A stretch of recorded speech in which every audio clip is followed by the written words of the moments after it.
Vincent hindi ang makaka-move on hanggat hindi pa napagbabayaran ni Chess yung ginawa niyang pagpatay sa lolo ko.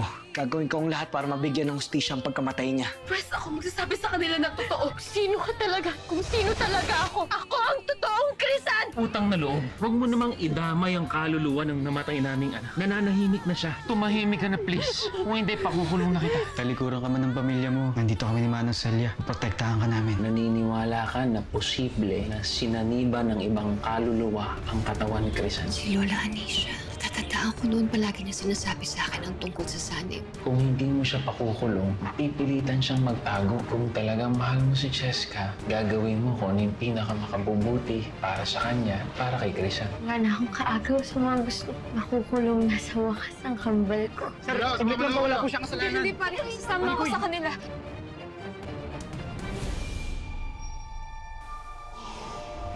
Nagkasabat mo siya ni Sir Raymond sa pagdakit sa akin.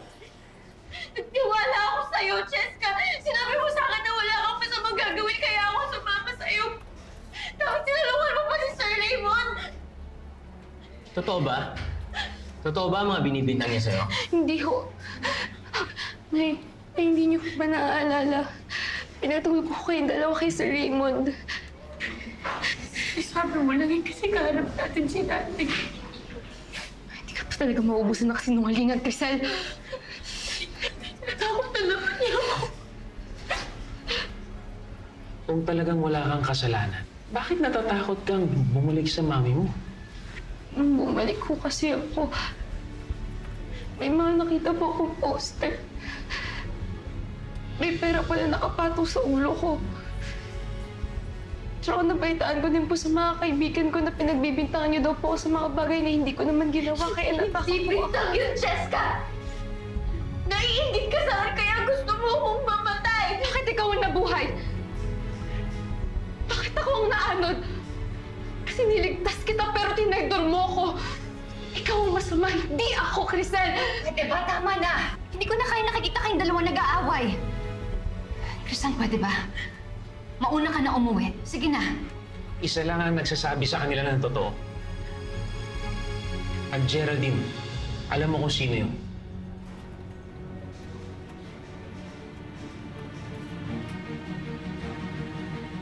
Sir, may alam po akong na makakatulong sa atin. Siya po ang nakakaalam ng katotohanan. Gusto ko siyang makausap.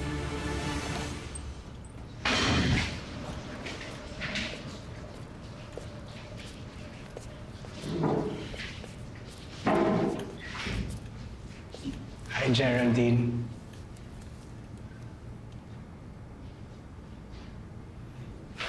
Ano ba to? Ha? Tino-torture mo ba ako o... pinagsiselos mo ako kaya dinala mo tong ex mong tindera ng yelo. Pwede mo tumigil ka dyan. Baka hindi kita matansya. Ano ngayon? Ha? Sapakin mo ako? Sige! Tapang ka lang kasi nakapost ako tsaka may mga bantay ako. Sa labas naman, wala ka namang mapalag sa akin. Dumog Raymond, ka. pwede ba tumigil ka na? Hindi, itong ex mo tapang-tapang eh. Hindi kami nagpunta dito para makipag-away sa'yo. Nagpunta kami dito dahil meron akong gustong itanong sa'yo dahil ang sabi sa amin ni Krisan, kasabwat mo daw si Cheska sa pagkidnap mo sa kanya. Totoo ba yung sinasabi ni Krisan? Raymond, please answer me. Ay. Geraldine, tara na nga. Mukhang mali yung desisyon natin. Magpunta pa rito. Ang hirap kasi pagka sinungaling yung kausap mo. Hoy, Alan, hindi ako sinungaling ha. Yung anak mo yung sinungaling. Geraldine, alam mo naman, di ba? Pag may gusto akong gawin, kaya ko gawin mag-isa. Yung Cheska na yan, kaya naman napasama yan kasi nangialam siya. Kaya, hoy, ikaw, hindi ako nagsinungaling ha. Yung anak mo, yan, Krisan, hindi nagsasabi ng totoo yan.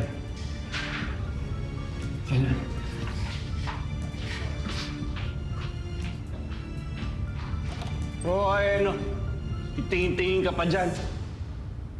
May magagawa yung tingin niya. Matagal nang gustong i-renovate ni Doc Manuel ang Pedia Ward. Siguro it's his way para bumawi sa nangyari kay Crisel nung bata siya. Kailangan ng approval ng board para matuloy ang plano ng lolo mo. Sige po, kung yun yung gusto ng lolo ko, gagawin ko rin po.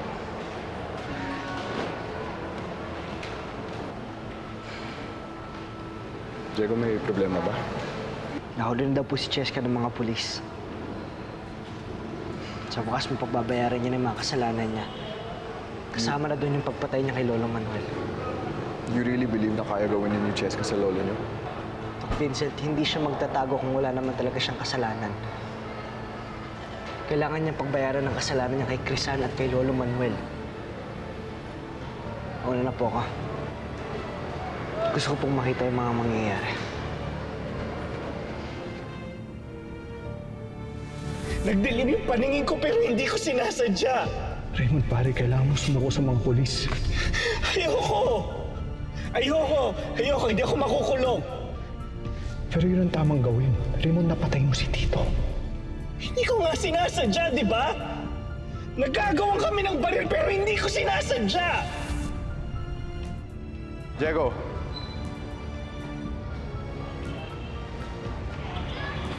Sasama ako.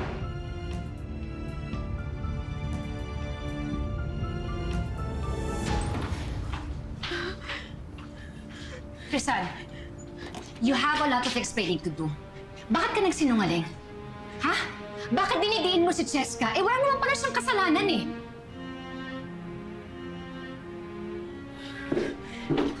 Ano?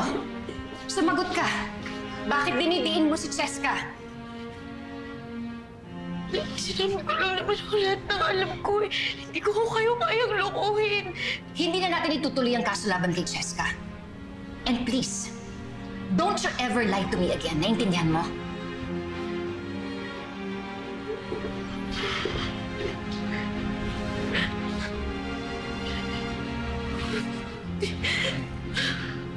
Crisan.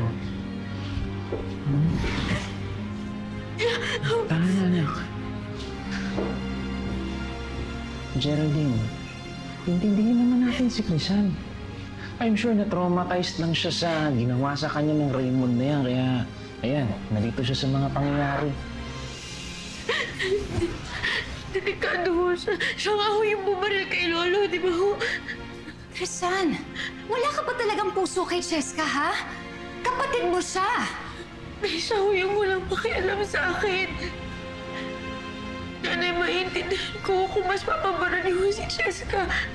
Kasi ho, mas nagkasama ho kayo at mas tinuring niyo ho siyang anak kaysa sa akin. Hindi totoo yan, Crisan.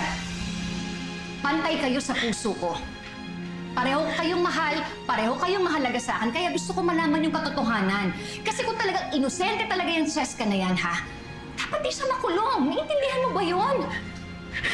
Na hindi ko po kayo mapipigil kung ayaw niyong maniwala sa akin. Pero mahal na mahal ko po kayo. Ayoko lang mapasama kayo dahil kay Cheska. Alan, kailangan ko ang tulong mo. Kailangan malinis natin yung pangalan ni Cheska sa mga pulis. Samahan mo ako, please.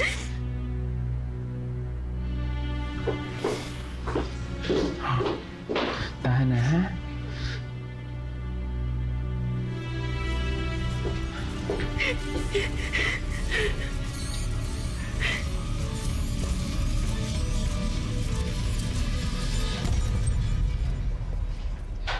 Sir, sir, saan po si Cheska de Villa? Nasa holding area, kausap ng attorney niya. Holding area. I'm Attorney De Jesus and I'll be representing your case, Iha. Wala po akong pambayad. No worries, everything is covered. Including your bail para sa homicide case mo.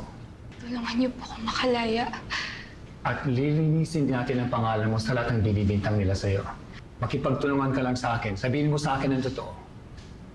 Simulan natin sa mas mabigat mong kaso. Now tell me, may kinalaman ka ba sa pagkamatay ni Manuel de Villa?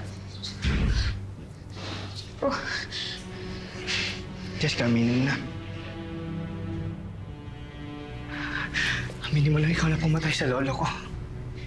Sige na, para matapos na. Pasakaling mapatawad pa kita lalo. Aminin mo lang. Checo, wala akong kasalanan. Aminin mo na! Aminin mo na! Sige na! Hindi si Cheska ang pumatay kay Doc Manuel.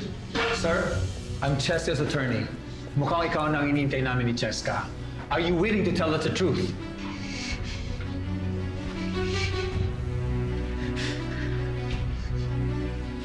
Sinong pumatay sa lolo ko?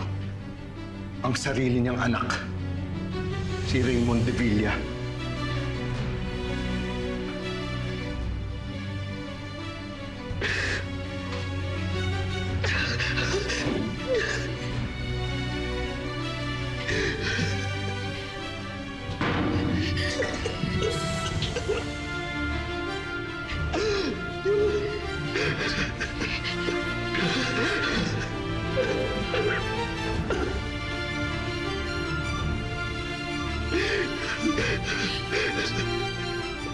Attorney, inuurong ko na ho yung abduction case laban sa anak ko.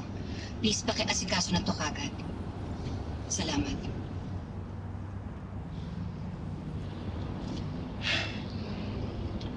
Geraldine, remember rin, hindi lang yan ang kaso ni Cheska. Suspect din siya sa pagkakapatay kay Doc Manuel. Pero kailangan pa rin linisin ni Cheska yung pangalan niya sa abduction case dahil wala naman siyang kinalaman doon. Yes, I understand. Pero let's be fair to Doc Manuel then.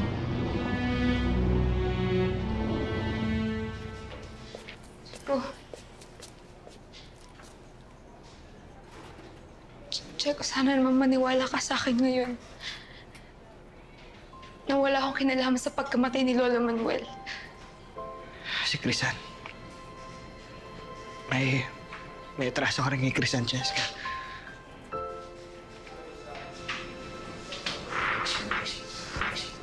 Checo. Buti na lang umabot tayo sa cutoff. Kaya napiansahan kita. Kung di dahil sa connection ko, baka natulog ka sa bilanggo ng di oras. Salamat po, attorney. Ano na pong mangyayari ngayon? Si Doc Vincent will be our defense witness. I'm sure that court will grant you freedom once na siya ay magsalita sa court.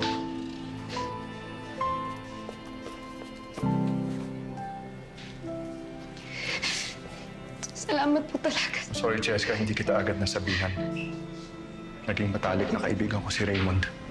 Naiintindihan ko po. Ang mahalaga ho, lalabas na ho yung katotohanan. I guess dapat magpasalamat ka sa aking inaanak, Cheska. Siya ang nag-request para tulungan kita sa kaso mo. Yung inaanak niya ho. Si Darren.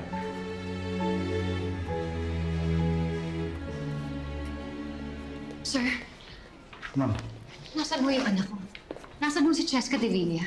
Ma'am, nahuli na po kayo ng dating. Nahuli? Ano ang ibig mo sabihin? Kalalabas niya lang ng presinto. May nagbayad ng bail kay Cheska. Isang abogadong tumutulong sa kanya para makalabas siya. Sir, paano niyo po mapapatunayan na wala nga akong kinalaman si Cheska sa pagkamatay ni Papa? Ma'am, lumapit sa amin si Doc Vincent. Inamin na niya ang lahat. Si Vincent? Sino to yung pamatay kay Papa? Si Mr. Raymond de Villa, ang anak ng biktima. Hayop talaga yung Raymond na yan. Mas masahol pa siya sa demonyo. Grabe. Wala siyang kaluluwa. Pati si Papa hindi na pinalagpas. Tapos si Cheska ginawa pa niyang panakibuta sa mga kasalanan niya. Sir, nasan po ba yung anak ko? Gusto ko siyang makausap. Ma'am, sinundo po siya ni Mr. Darren Oliver. Kasama po ng lawyer niya.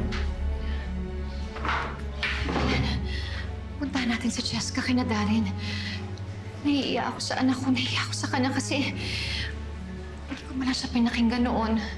Tapos ngayon, hindi ko man lang siya tinulungan na makalaya. Hindi mo kasalanan, Geraldine. Lahat tayo, biniktima lang tayo ng Raymond na yan. Tanga-tanga ako kasi nagtiwala ako sa lalaking yun. Pero naaawa ako sa anak ko kasi hindi ko man lang siya pinagkatiwalaan noon. Hindi ako nakinig sa kanya. Paano kung tuluyan nang mapalayo sa akin si Cheska? Magpa-file ng countercharge ang kampo ni Cheska.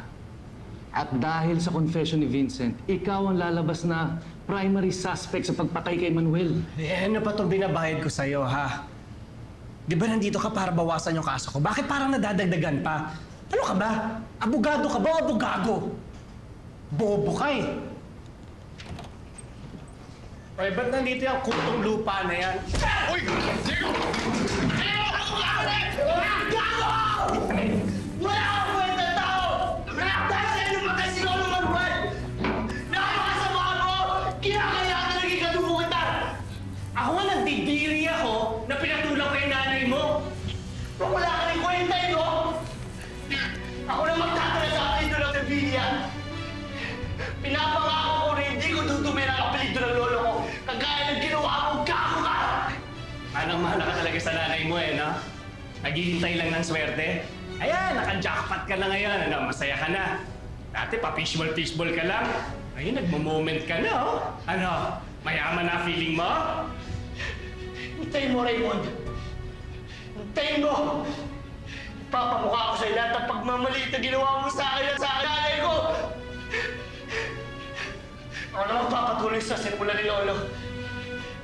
Kami ng nanay ko, magiging masaya kami. Ikaw, mabubulo ka dito, mamamatay ka dito na mag-isa sa kulungan na to! Yan ang dapat nangyayari sa demonyo katulad mo, Raymond! Yan ang nangyayari naman sa'yo! Tama na eh! Labas na, sir. Yan, labas na!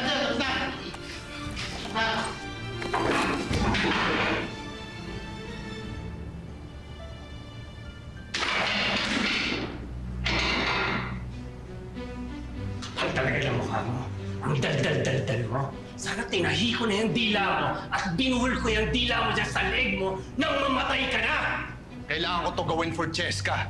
Hindi ko hahayaan makulong ang isang inosenteng bata for something that you did. Doc Manuel deserves justice sa ginawa mo sa kanya. Pero sa akin, yung mga tinulong ko sa'yo, hindi mo naalala yon? Kung hindi dahil sa akin, nasa eskwelahan ka pa ngayon. Wala kang trabaho dahil bobo ka. Don't worry, Raymond. Binabayaran ko na lahat ng utang ko sa pamilya mo sa mabuting paraan. Well, I guess this is it, my friend. Good luck sa stay mo dito. This is it, Manuel. Good luck sa buhay mo dahil papatayin kita. Tama na, Raymond. Tama na. Tama na. Tama na! Ikaw, ano? Anong magandang nadulot sa buhay ko? Umalis ka rin dito. Lahat kayo, idadamay ko kayo. Alas! Hindi kita kailangan! Lahat kayo! Pag nakalabas ako rito, papatayin ko kayo!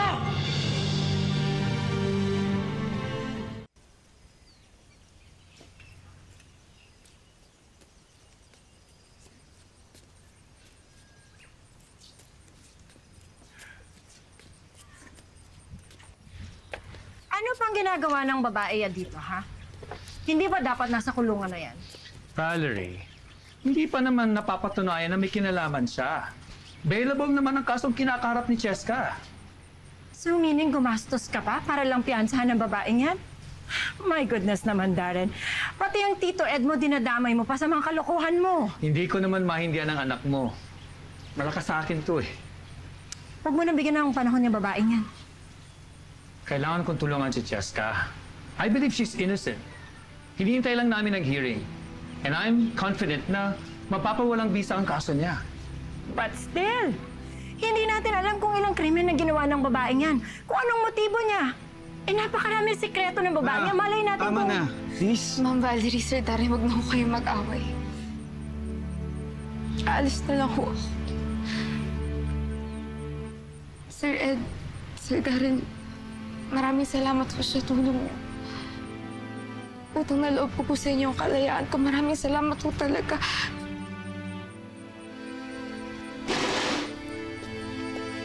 Sige, umalis ka na! Ma, no. Hindi aalis dito si Crisan. Dito lang siya. Baka ano ba mangyari sa kanya sa labas?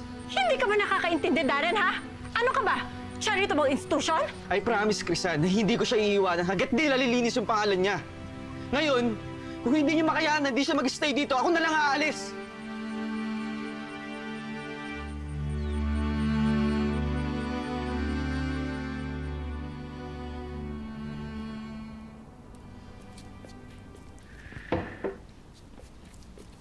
Naku, hindi lang ang pinigilan ng mga pulis. Baka napatay ko rin siya. Wala akong pakialam kung sarili ko siyang tatay. Anak, huwag mong sasabihin yan. Hayaan mo na ang batas ang humusga sa kanya. Hindi na makakalabas ng kulungan yun. Alam kong masama siyang tao. Sarili niyang anak, hindi niya kinikilala eh. Pero hindi ko alam na kaya niyang patayin yung sarili niyang ama. Wala siyang hiya. Alam mo anak, nagpapasalamat ako na hindi ka nagmana sa kanya. Na malinis ang puso mo. Kahit na hindi tayo mayaman dati, napalaki ka namin ni Nanay Asun mo ng tama. Anak, ipangako mo sa akin, hindi ka magbabago, ha? Pangako. Nilagyan na ako ni Sir Raymond. Anong gagawin ko? Nako, aasa ka pa ba dun sa taong yun? Eh nako, hindi pa nga yun namamatay. Nakaabang na yung mga alagad ko para sunduin siya patungong impyerno. Ayoko mawala sa akin tiwala ni Nanay at Tatay. Papanindigan ko lahat ng mga sinabi ko! Ano yung balita, Jessica? Humina na ang kaso natin laban kay Cheska. Hindi na siya ang main suspect dun sa pagpatay kay Sir Manuel. Yun namang abduction case niya, inurong na rin namin ng mami mo.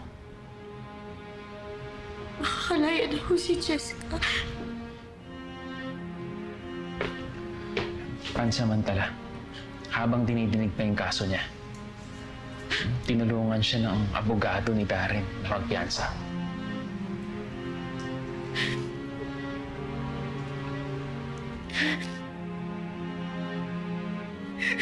Pero kasama ko siya niya sa Raymond sa pagdakip sa akin. Masamang tao ko siya, Nay. Krisa, napag-usapan na natin to kanina, hindi ba? Umamin na sa amin si Raymond. Hindi na kasabwat si Cheska. Kaya wala siyang kinalaman sa mga nangyari sa'yo. Baka naman kasi na-stress out ka lang, kaya mo nasabi yung mga yon. Hindi ho ako napapanig. Alam ko lahat ng nangyari. Sigurado ho ako sa mga sinasabi ko. Pinagtanggaan ho niya yung buhay ko ng tao-tao tayo mga patay. Ako pag gumaling siya dito mga kung anong gawin niya sa atin. Oh, huwag ka na matakot, ha? Krisan, walang mangyayari sa'yo. Wala. I will protect you. Saan tama ang tatay mo? Hindi na mangyayari yun dahil wala na si Raymond. Siya lang naman ang punot dulo ng lahat ng ito eh. Kaya dapat siya ang sisisihin mo, hindi si Cheska.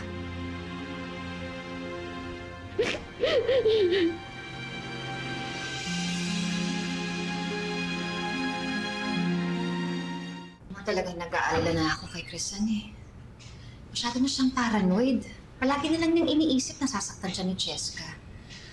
Yung gusto ko lang naman talaga mangyari, magkaayos na yung dalawa eh. Pero mukhang imposible na yung gusto kong mangyari. Sana mangyari yun. Pero malaki pa yung kailangan patunayan niya ni Cheska sa atin. Para mabalik yung tiwala natin sa kanya. Pero I'm still hoping na sana balang araw, magkaayos naman ang lahat. Maging okay tayo lahat. Alam mo, masakit para sa isang ina na nakikita niya yung mga anak na nag-aaway-aaway. Pwede ko lang talaga hatiin yung katawan ko, ginawa ko niya eh. Para sa ganun, pareho ko silang masamahan. Pareho ko silang mayakap. Huwag mo sanang iisipin na mag-isa ka lang sa pagsubok na ito. Andito ako palagi. At hindi ako mawawala sa'yo. We will be good parents to the two of them. At magsisimula tayo muli bilang isang pamilya.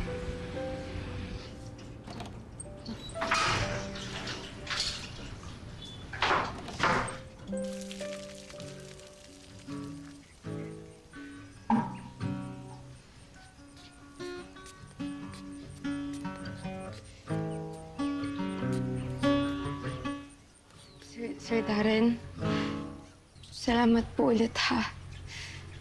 Sobra na ho yung tulong na binigay niyo sa akin. Huwag po kayo mag-alala.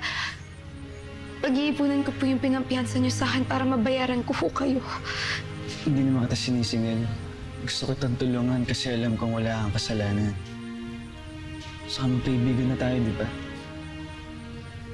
Cheska, right? Pero Sir Darren ko pa rin ho kayo. At buong puso po ako maninilbihan dito sa pamamahay niyo kapalit ng kabaitan na binigay niyo sa akin. Krisan, this is my house. I want you to know na welcome ka dito anytime. I've already lost the love of my life dahil sa akin. Ayoko mawala pati kaibigan ko.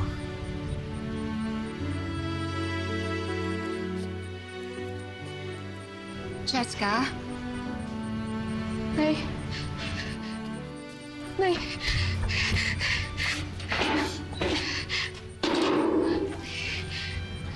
Cheska, pwede ba kitang mayakap?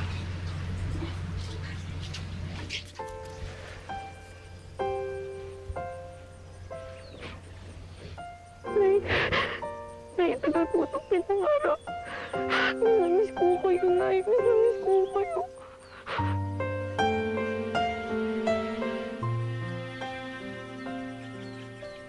Mami, akala ko hindi na ako mangyayari. Miss ko na ako kayo, Nay. Cheska, sorry ah. Sorry sa lahat ng mga pagkukulang ko, sa lahat ng mga kasalanan ko. Ako ang dapat na una naniniwala sa'yo pero hindi ko nagawa yun. Hayaan mo sana akong makabawi sa'yo, anak, ha?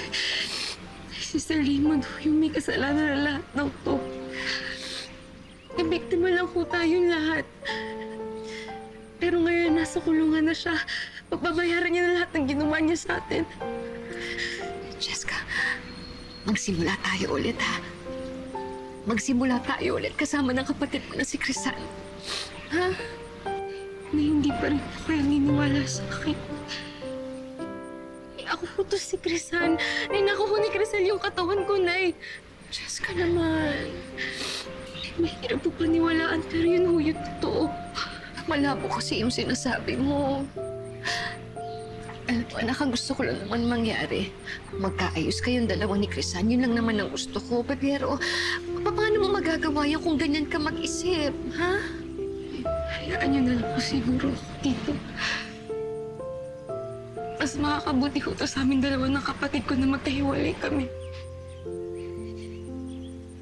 Cheska, tinatalikuran mo ba ako? Ayusin natin to, ha? Sige na, ayusin natin to. Mag-usap kayong dalawa ni Crisan. Maaayos niyo yan. Sige na, hindi ko kita natalikuran.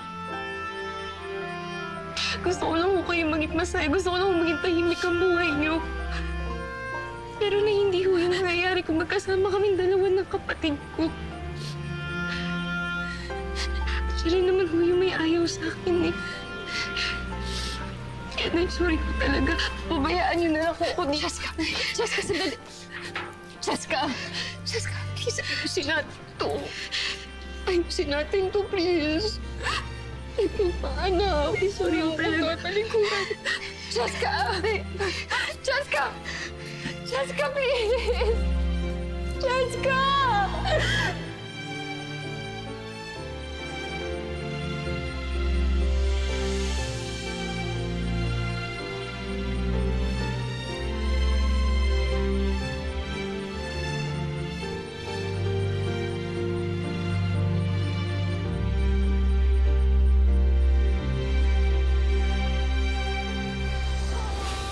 Hindi siya yung pumatay sa Lolo Manuel mo.